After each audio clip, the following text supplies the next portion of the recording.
saya itu cuma ngasih tahu bahwa tahun 1966 Departemen Kesehatan Jepang tuh mengizinkan penggunaan mesin yang bisa merubah air yang biasa kita minum jadi air kayak hidrogen. Tahun 66 tuh. Jadi maksudnya sekitar 50 tahun yang lalu. Kemudian diteliti sama Depkes Jepang, ada efek yang berbahaya nggak? Orang yang minum air kayak hidrogen dari tahun 66 sampai sekarang, anaknya, cucunya, semua minum tiap hari, berbagai penyakit, laki-laki, perempuan, tua, muda. Pertama keamanannya aja dulu. Aman nggak orang minum air kayak hidrogen itu? Ternyata sampai tahun 2018 itu tidak ada efek samping yang berbahaya, terbukti aman dan memang efektif terhadap berbagai macam penyakit. Nah itu metodenya itu disebutnya metode elektrolisis. Tahun 1994 kalau nggak salah Depkes Jepang mendorong terbentuknya namanya Functional Water Foundation. Tahun 2001 terbentuk lagi di Jepang tuh Japanese Society of Water Functional Water. Itu anggotanya dokter-dokter semua. Jadi air ini tuh aman dan efektif dan memang diakui oleh dunia kedokteran.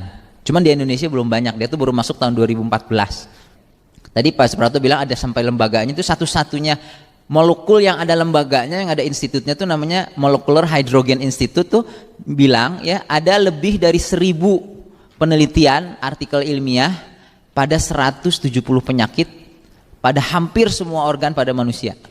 Jadi ini tuh bukan cuma 1-2, pertama dia didukung Depkes Jepang, Depkes Korea tahun 78 juga mengizinkan penggunaan airnya, tapi dia tuh didukung ratusan jurnal kedokteran. Ya, jadi mulai diabetes, kolesterol, hipertensi, yang tadi penyakit-penyakit berat dan penyakit-penyakit ringan, penyakit-penyakit yang jarang juga ya.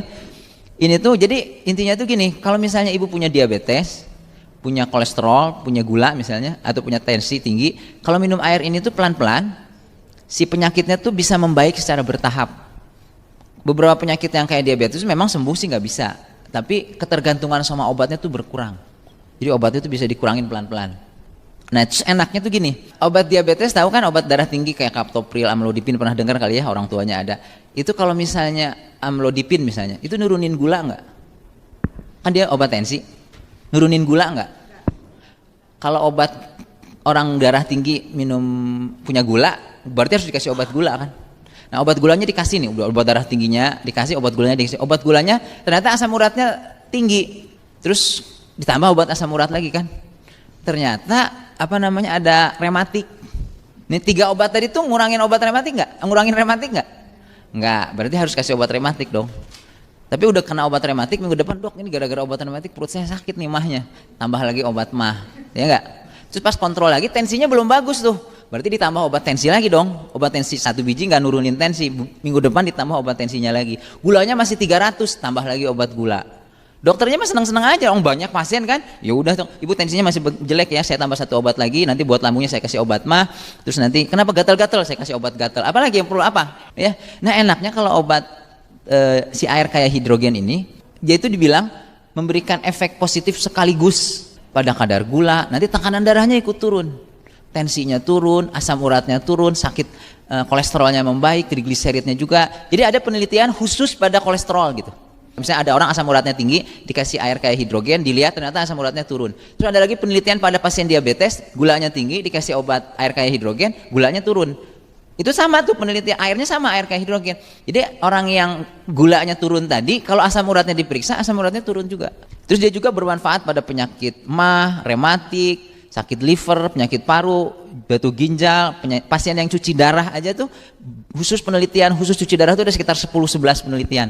Kalau orang yang cuci darah itu diganti minumnya sama air kayak hidrogen, kualitas hidupnya membaik. Terus kebutuhan transfusinya menurun. Terus juga orang yang kurang gizi jadi bagus, nafsu makannya yang kelebihan berat badan jadi turun nafsu makannya. Buat penyakit infeksi, tipes, demam berdarah dia meningkatkan daya tahan tubuh, ya mengurangi risiko kena infeksi.